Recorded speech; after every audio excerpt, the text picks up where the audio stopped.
Tous les voyageurs vous le confirmeront, il se passe en Chine des choses que le reste du monde ne soupçonne même pas.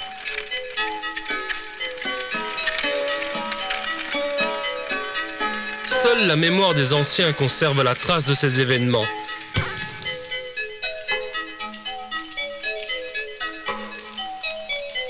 Ainsi en est-il de ce vieux pêcheur qui se plaît à rappeler aux enfants l'histoire de la carpe qui se transforma en dragon. Ça s'est passé ici, à Tenlongdong, dans la grotte du dragon volant. Le dragon, tout le monde sait ça en Chine, aime passer l'hiver dans le doux abri des grottes. Il n'en sort qu'au printemps, pour apporter à la terre et aux hommes la pluie dont ils ont besoin. Nous étions pour notre part fermement décidés à partir à la découverte de la demeure du dragon.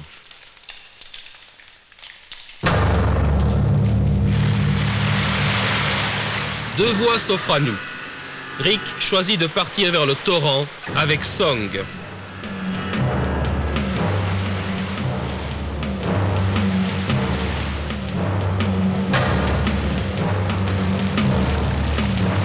Wim, lui, se prépare à affronter un nouvel affluent que nous avons découvert.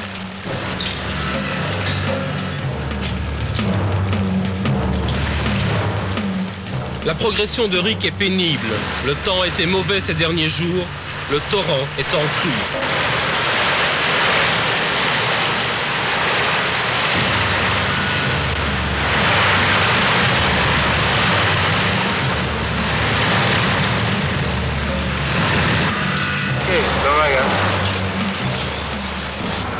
Wim essaye la tyrolienne. Il sait que ce ne sera pas facile. Les intempéries ont fait monter le niveau d'eau de 6 mètres. La rivière a retrouvé maintenant une hauteur plus normale, mais les crues ont charrié des branchages et des débris de toutes sortes, ce qui n'arrange rien.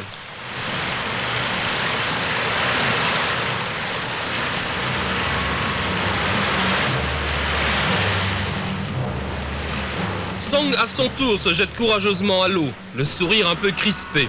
C'est qu'il sait à peine nager, comme beaucoup de Chinois d'ailleurs.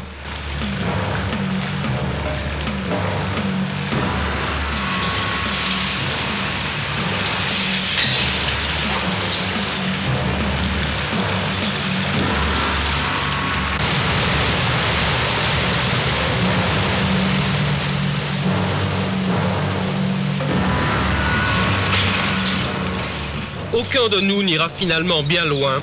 Il nous faut rebrousser chemin. Le dragon doit doucement rigoler. Qu'à cela ne tienne, nous reviendrons. Nous suivrons la rivière qui, pour traverser la montagne sur 10 km, a creusé un incroyable labyrinthe de cavernes et de galeries. De quoi faire rêver tous les spéléologues.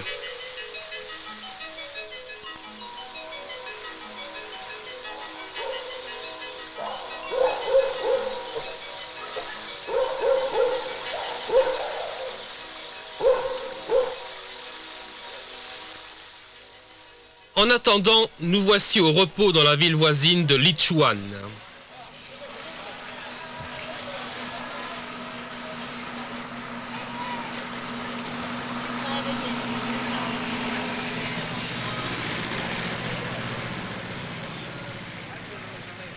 Pas question de camper ici, c'est interdit en Chine. Nous logeons à l'hôtel, un luxe rare quand on est en expédition.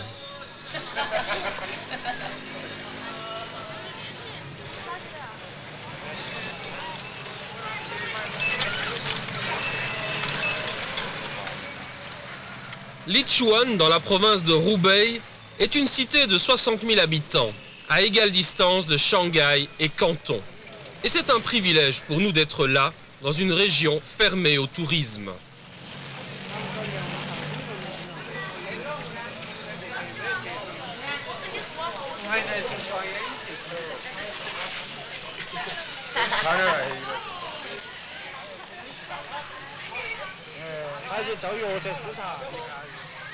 L'accueil en ville est des plus chaleureux. Le dialogue n'est pas facile. Seul Song parvient à converser avec les habitants dans le dialecte du coin. Mais la sollicitude de chacun nous touche beaucoup. Ils sont aux petits soins pour nous, n'hésitant pas, s'il le faut, à se priver pour que nous mangions ce qu'il y a de meilleur.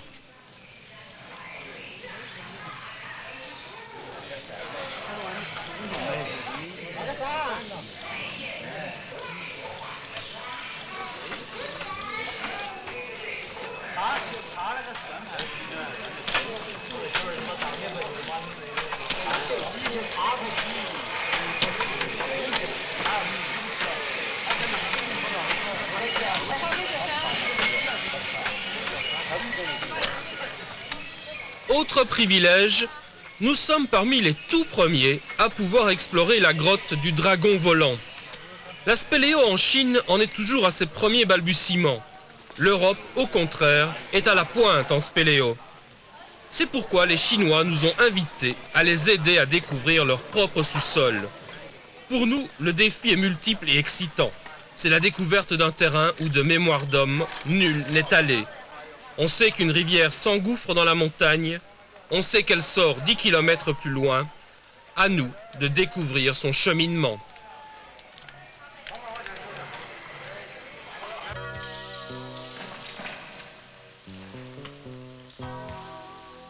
La chance est avec nous quand nous repartons en exploration. Il ne pleut plus. Le Seigneur des lieux nous accorde un répit.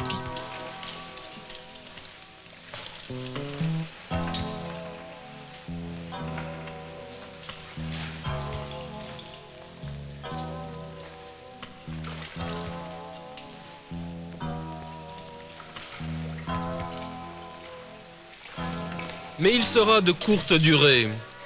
Très vite, un nouvel obstacle se dessine. L'eau a envahi la galerie, un siphon bloque le passage, il faudra plonger.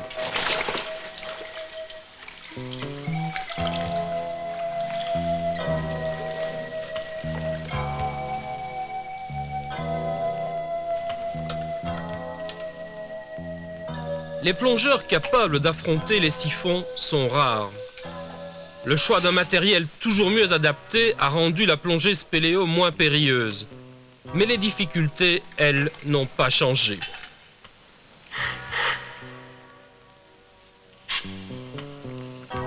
Boue, étroitesse des galeries, on nage presque en permanence dans des conditions extrêmes. Le noir est total. Malgré les lampes, le plongeur ne peut même pas distinguer le bout de son bras.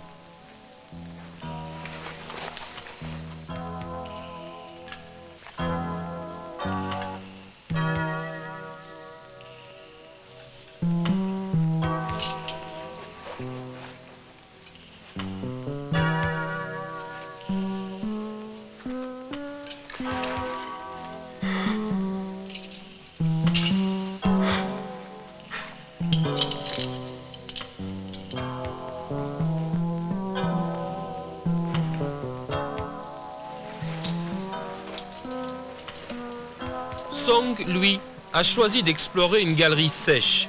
À 52 ans, cet hydrogéologue est un des premiers spéléos chinois.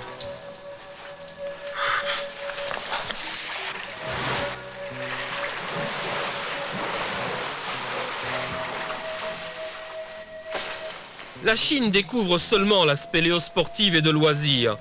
La région espère d'ailleurs ouvrir la grotte du dragon volant au tourisme grâce à nos explorations.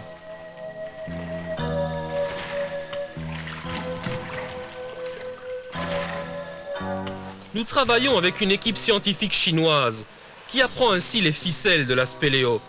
Notre collaboration prévoit aussi que nous laissions du matériel sur place après notre départ.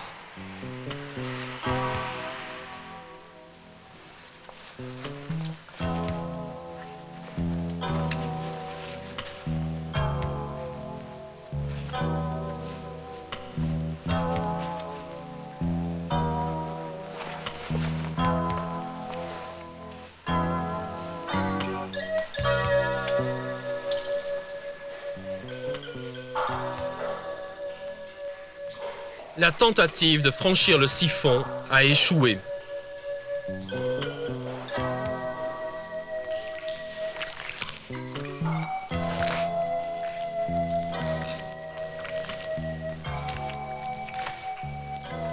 Il faudra trouver une autre voie pour atteindre la rivière principale.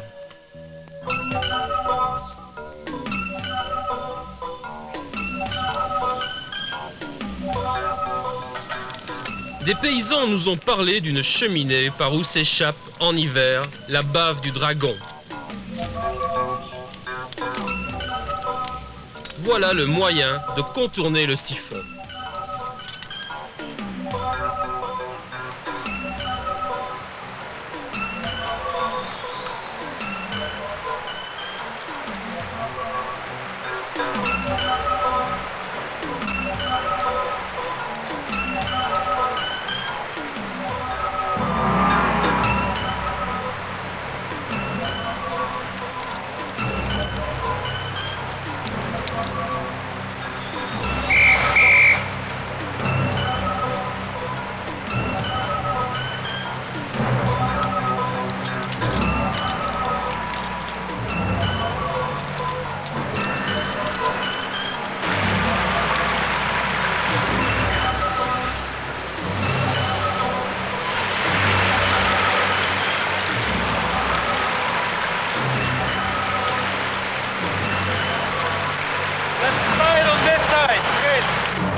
cette voie est la bonne, nous avons trouvé le cours d'eau principal.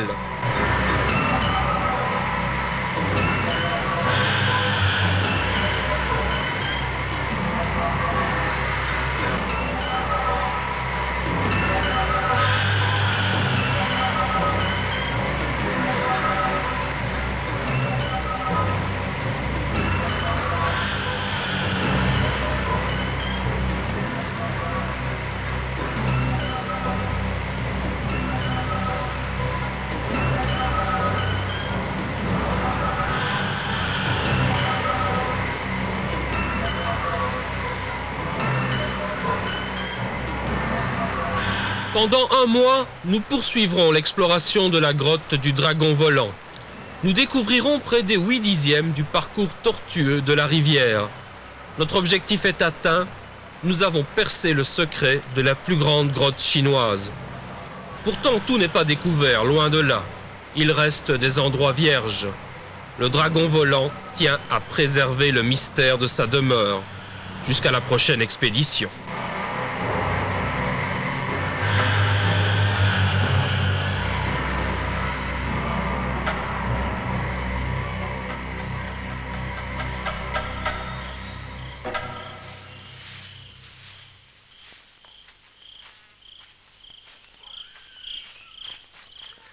Telle la carpe qui se transforme en dragon, notre voyage au cœur de la Terre nous a transportés de notre quotidien vers un monde magique et féerique.